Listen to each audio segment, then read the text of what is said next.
Susulah yang kuberikan kepadamu, bukanlah makanan keras. Ingat, sebab kamu belum dapat menerimanya. Jadi bahasa-bahasa yang digunakan Paulus pada masa itu masih kepada bahasa-bahasa yang artinya jangan sampai orang ini tersinggung, jangan sampai orang ini tawar hati. Jadi masih menjaga, namanya bayi supaya nggak sakit perut, tidak mungkin dikasih nasi kan? Harus dikasih susu. Makanya di sini dipakai perumpamaan susu. Jadi cara mereka mengolahnya itu masih harus seperti susu. Kalau dikasih makanan keras, misalnya firman yang keras seperti Yohanes ngomong sama orang lain ular beludak, mereka ini orang Kristen kok aneh nih, orang rohani kok aneh ini, ya kan? Mereka kan kabur, makanya disesuaikan oleh Paulus pada saat itu. Susulah yang kuberikan kepadamu, bukanlah makanan makanan keras, sebab kamu belum dapat menerimanya, dan sekarang pun kamu belum dapat menerimanya. Karena apa? Karena kamu masih manusia duniawi. Jadi kalau kita menyampaikan firman yang keras-keras itu harus lihat-lihat rohnya tumbuh enggak. Kalau enggak tumbuh rohnya, jangan kasih makanan keras, kasih susu. Ya, sekalipun dia udah ubanan, ya sekalipun dia artinya dewasa secara usia, harus lihat-lihat. Karena kamu masih manusia duniawi. Sebab jika di antara kamu ada iri hati, ini ciri-ciri manusia duniawi. Sebab jika di antara kamu ada iri hati dan perselisihan, bukankah hal itu menunjukkan bahwa kamu manusia duniawi? Dan kamu hidup secara manusiawi. Perhatikan ya, sifat manusiawi, bukan sifat Tuhan. Kita masih hidup secara manusia. Padahal firman Tuhan berkata, kita harus menjadi manusia roh. Manusia firman, manusia yang berpikir secara firman, bertindak secara firman, berkata-kata secara firman, berlaku secara firman. Manusianya kita, tapi dalamnya bukan kita, tapi roh Allah, Roh Kudus. Nangkap sampai sini? Saya ulang ya, supaya kita melatih diri kita kalau ketemu orang-orang manusiawi, orang-orang duniawi. Saya ulang ayat ini supaya kita tajam dalam prakteknya. Jangan tertipu terus sama iblis. Sebab jika di antara kamu ada iri hati, ukur diri kita, ada yang iri hati nggak di kelas ini? Dan perselisihan, bukankah hal itu menunjukkan, memberitahukan kepada kita bahwa kita atau kamu manusia duniawi dan bahwa kamu hidup secara manusia, belum ada Tuhan, jadi masih hidup secara manusia. Kalau ada Tuhan berarti hidup secara firman, secara roh. Sampai sini bisa diterima ini firman? Nah, nanti kalau masih ada iri-iri hati, berjuang dengan keras ya, masuk dalam pujian penyembahan. Tuhan, jangan ada iri hati lagi di hati saya.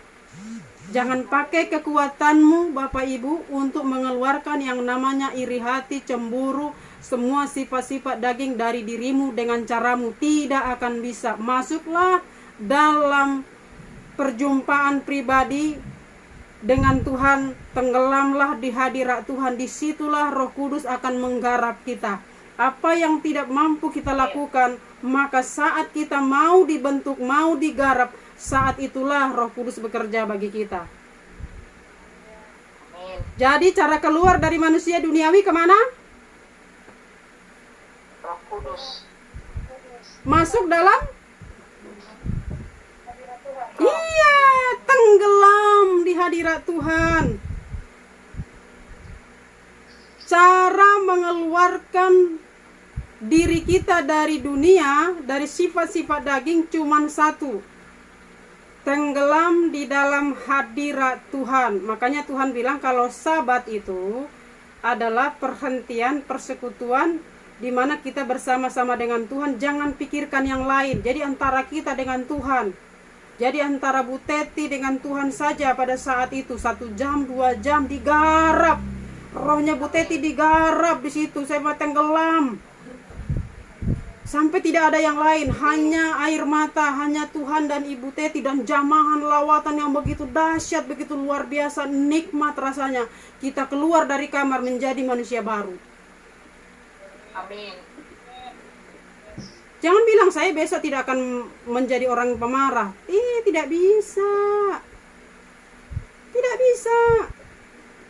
Kita manusia loh, nggak punya apa-apa, nggak punya kekuatan apa-apa. Tenggelam ya. Amin. Tenggelam di hadirat Tuhan. Minta Tuhan menggarap kita di bagian mana? Di bagian mana yang mau digarap? Iri hati, pengampunan, sifat-sifat daging yang suka nonton sinetron misalnya. Bawa di dalam hadirat Tuhan, tenggelam.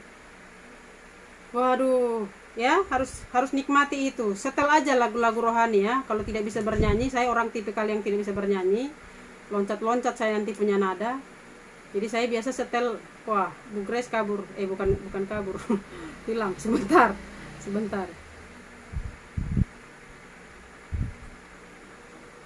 Haleluya.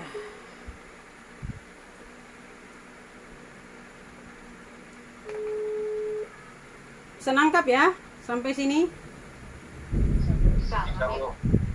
Puji Tuhan. Jadi supaya tahu kita menaklukkan seluruh daging itu tidak pernah pakai bahasa, tidak pernah pakai ketenaga, tidak ada jamu untuk itu.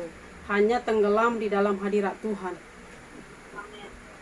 Ya. Jadi sering-sering tenggelam di dalam Tuhan ya. Ayat berapa sekarang? Ayat 4. Karena jika yang seorang berkata, aku dari golongan Paulus. Aku orang apa? Aku orang apa? Kamu gereja apa? Kamu gereja apa? Saya bersyukur di dalam kelas ini banyak denominasi. Kita tumplek di dalam firman. Iya. Saya tidak bisa menjadi mengubah apapun dari hidup Bapak Ibu. Tapi kalau Bapak Ibu dan saya ketemu firman, kemarin 2 Timotius 3:16 kita sudah tahu fungsinya firman itu apa untuk kita. Gitu? Iya, itulah fungsinya firman. Jadi makan firman sebanyak-banyaknya. Dan karena jika seorang berkata aku dari golongan Paulus dan yang lain berkata dari mana? Dari golongan Apolos. Halo? Halo Bapak Ibu, masih temukan hal ini di dalam lingkungan kita? Masih. Ya, saya berharap firman mengubah kita ya.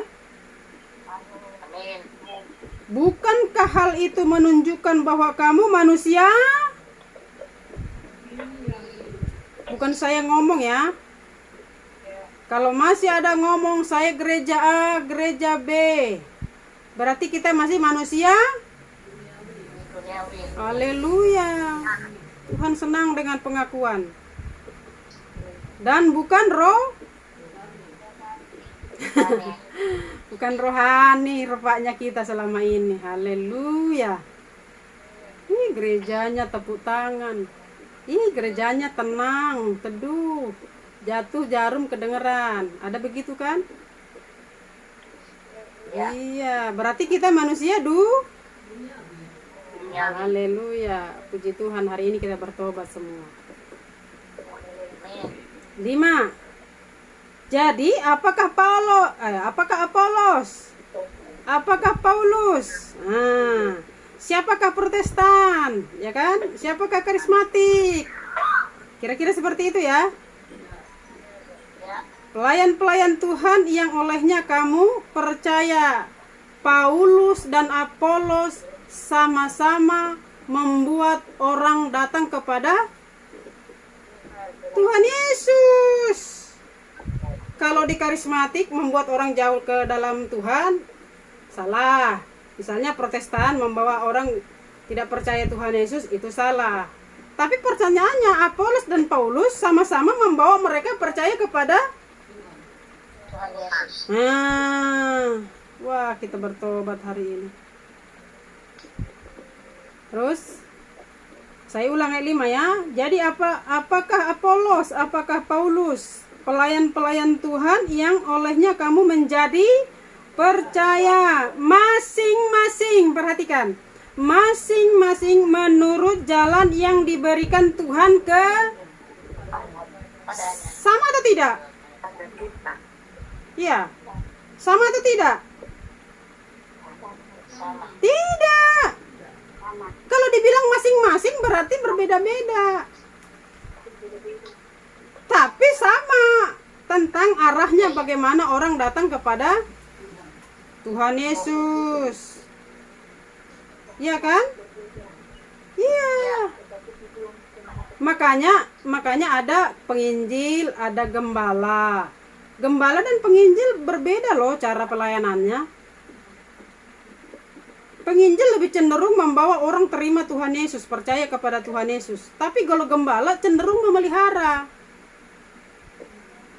Tahu kan gembala kan? Siapa yang gak datang dia tahu. Siapa yang terlambat dia tahu. Siapa yang sakit dia tahu. Itu gembala loh. Coba Bapak Ibu kalau punya domba, ternak, bisa tahu kan?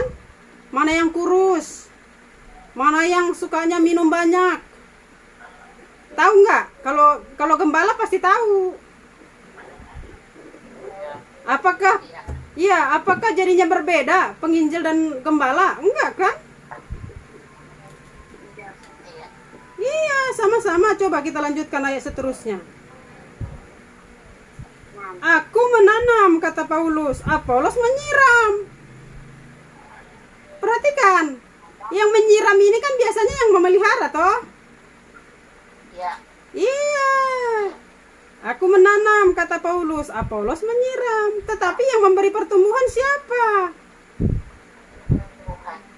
Tuhan. Jadi ada orang yang bertumbuh di gereja A, ada yang bertumbuh di gereja B. Betul nggak? Iya.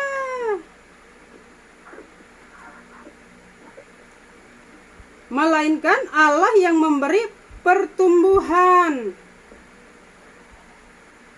Nangkap ya sampai sini ya, supaya kita tidak terpecah-pecah, tertipu oleh iblis. Amin. Karena yang membuat kita begitu adalah tipuan yang berasal dari dunia ini, roh dunia ini. Ya. 8. Perhatikan, apakah bedanya Apolos dan Paulus? Mereka punya upah yang sama tidak di surga? Coba lihat. Baik yang menanam maupun yang menyiram adalah sama. Dan masing-masing akan menerima upahnya sesuai dengan pekerjaannya sendiri. Karena apa? Karena semuanya itu adalah alat-alatnya Tuhan, rekan sekerjanya Allah, karyawan kerajaan surga. Kalau saya bisa bahasa sederhananya ya. Karena banyak orang tidak mengerti melayani itu betapa luar biasanya. Kita menjadi karyawan kerajaan surga loh. Untuk merebut banyak jiwa-jiwa. Coba, karena kami adalah kawan sekerja Allah. Kamu adalah ladang Allah, bangunan Allah. Jadi, Bapak Ibu menjadi rekan sekerja Allah enak tidak? Enak. Bangga. Bangga. Menjadi karyawan di perusahaan Freeport aja kita bangga toh. Iya. Apalagi menjadi rekan sekerja Allah. Allah loh. Allah yang menciptakan kita punya hidup dan segala yang ada.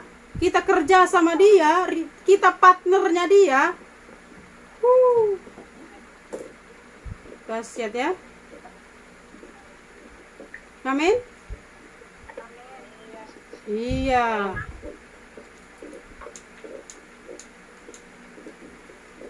Haleluya. Sampai sini ada yang mau bertanya?